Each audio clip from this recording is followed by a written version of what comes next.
저와 여러분이 한 절씩 교독하시겠습니다. 다윗 시전에 피곤하여 능히 자기를 따르지 못함으로 부솔 시내에 머물게 한 200명에게 오매 그들이 다윗과 그와 함께한 백성을 영접하러 나오는지라 다윗이 그 백성에 이르러 문안하매 다윗과 함께 갔던 자들 가운데 악한 자와 불량자들이 다 이르되 그들이 우리와 함께 가지 아니하였은즉 우리가 도로 찾은 물건은 무엇이든지 그들에게 주지 말고 각자의 처자만 데리고 떠나게 하라 하는지라. 다윗이 이르되 나의 형제들아 여호와께서 우리를 보호하시고 우리를 치러 온 그 군대를 우리 손에 넘기셨은즉 그가 우리에게 주신 것을 너희가 이같이 못하리라. 너가 너희의 뜨겁냐 전쟁에 내려갔던 자의 분깃이나 소멸 곁에 머물렀던 자의 분깃이 동일할지니 같이 분배할 것이니라 하고 함께 읽겠습니다. 그날부터 다윗이 이것으로 이스라엘의 율례와 규례를 삼았더니 오늘까지 이르느니라. 아멘. 다윗의 용맹은 늘 어느 순간 어느 장소에든지 그 용맹함은 만천하에 드러났습니다. 그렇게 그의 용기와 용맹이 드러날 수 있었던 결정적인 이유는 바로 그와 함께 하셨던 그 하나님의 권능이 모든 상황 가운데서 모든 사람들 앞에 나타났기 때문입니다. 낙타를 타고 발걸음이 빠르지 않은 낙타를 타고도 아말렉 군사 400명을 물리쳐 승리하는 업적을 이뤘습니다. 그 이후에 그가 잃어버렸던 그의 소유였던 모든 가축을 찾았고 사랑하는 두 아내도 다 찾을 수 있게 되었습니다. 그런데 다윗은 이 놀라운 일 앞에서 아주 중요합니다. 자신을 드러내지 않았습니다. 그리고 더 나아가 이 전쟁에 전혀 참여하지 않았던 200명이나 되는 사람들을 불러다가 그 전리품을 동일하게 형평하게 균등하게 나눠주게 되었죠. 다윗이 그렇게 그 균형 잡힌 생각을 하고 그렇게 행동을 할 수 있었던 결정적인 이유는 오직 하나님을 향한 충심, 그 충성스러운 마음으로 인해 형평성이 있게 고르게 나눌 수 있었습니다. 하나님의 도우심이 아니었다면 사랑하는 두 아내나 그가 소유했던 모든 가축을 찾을 수도 없었기 때문입니다. 다윗은 가장 먼저 하나님을 생각했습니다. 그리고 주변 사람들, 자신과 동고동락할 수 있었던 그 함께하던 이들이 다 같이 잘 살고 또 함께 기쁨과 슬픔을 나누기를 다윗은 누구보다도 원했습니다. 그것의 결과가 바로 오늘 본문에 나오는 핵심 단어 키워드인 고른 분배입니다. 이러한 고른 분배, 가치 있고 균형 있게 나누는 분배를 통해 다윗은 이것을 마지막 25절에 나와 있는 것처럼 이스라엘 나라의 율례와 규례로 삼았고 그가 살아갔던 모든 날 가운데 형평성 있게 그것을 그의 율례로 삼았습니다. 이것이 오늘 본문의 전체적인 핵심 내용입니다. 이제 내용 관찰로 들어가 더 깊이 있게 함께 살펴보겠습니다. 여러분 교재 1번을 보세요. 다윗은 아말렉 사람으로부터 무엇을 되찾습니까? 사랑하는 두 아내와 소유한 양떼와 소떼를 다 되찾았습니다. 2번입니다. 다윗은 전쟁터에서 얻은 전리품을 어떻게 분배하라고 말합니까? 본문에 나와 있는 것처럼 전쟁에 직접 참여하든지 그러지 못한 사람들이든지 그것을 떠나 모두가 동일하게 같이 분배할 것을 다윗은 말했습니다.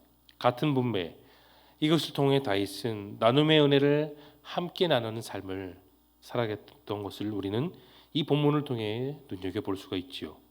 보통 사람들은 생각합니다. 전쟁터에 나가서 싸워서 승리하게 되면 얻게 되는 것이 바로 명예뿐만이 아니라 전리품들이 많이 있죠. 그 땅에서 얻게 되는 전리품들이 있습니다. 전쟁의 선봉에 싸워 이긴 사람들이 가장 좋은 것을 취하는 것은 당연한 관례이지요. 그러나 오늘 본문에서 다윗은 아주 특별한 그런 행동을 보여주었습니다. 이것이 바로 연구와 묵상의 주제로 이어지는데요. 다윗은 왜 전쟁에 참여하지 않은 자들에게 동일하게 분배합니까? 바로 분배도 중요하지만 동일하라는 것에 여러분 주목을 하십시오. 오늘 본문 가운데 우리가 가장 주목해야 될 부분이 바로 이 부분입니다. 이 본문을 통해서 다윗은 새로운 이스라엘의 왕으로서의 모습을 다시 한번 그들에게 보여주었습니다. 왕으로서 단순히 백성들 위해서 올라가는 것이 아니라 약자를 배려하는 그 배려심으로 주변 사람들에게 그 분배를 하게 된 것입니다. 여러분, 다윗 역시 사회를 피해서 도망다녔던 어떤 사람인가요? 똑같은 약자였습니다. 도망자였습니다. 여러분이 잘 아시다시피 먹을 것이 하나 없어서 제사장들이 사는 그 마을에 들어가 제사장으로 하여금 진설병을 달라고 하여 그것을 먹었던 정말 어려운 형편의 소유가 다윗이었습니다. 그만큼 그는 정말 힘든 시절을 보냈죠.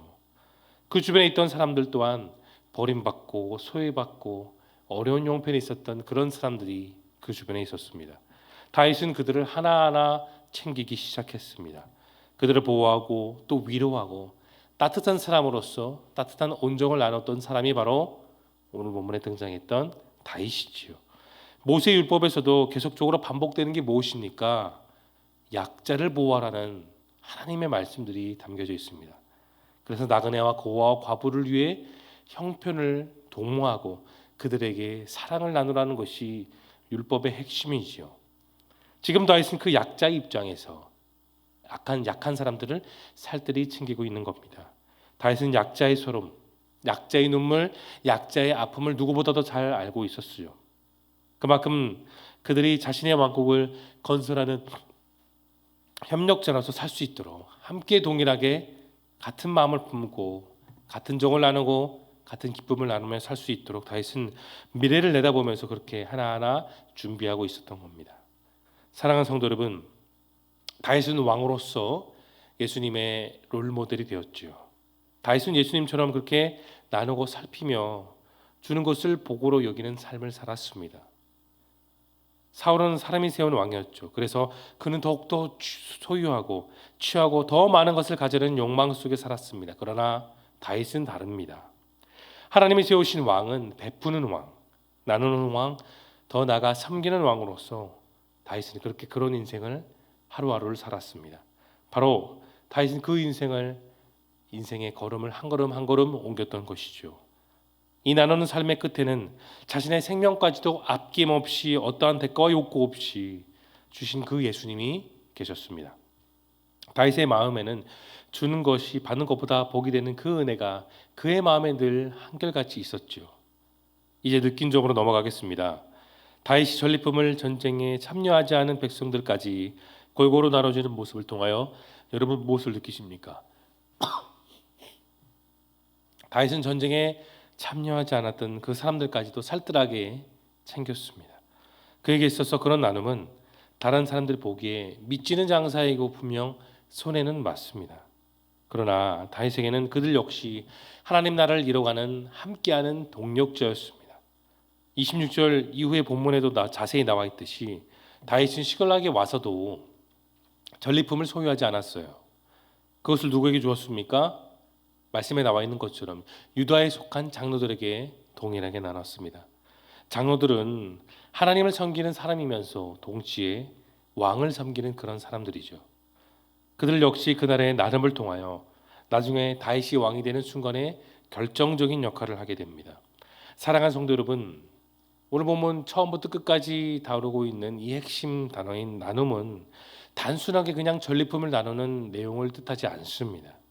작은 것이라도 이웃을 위해서 또한 동력자를 위해서 더 나아가 소외되고 힘든 사람들을 위한 그런 나눔입니다.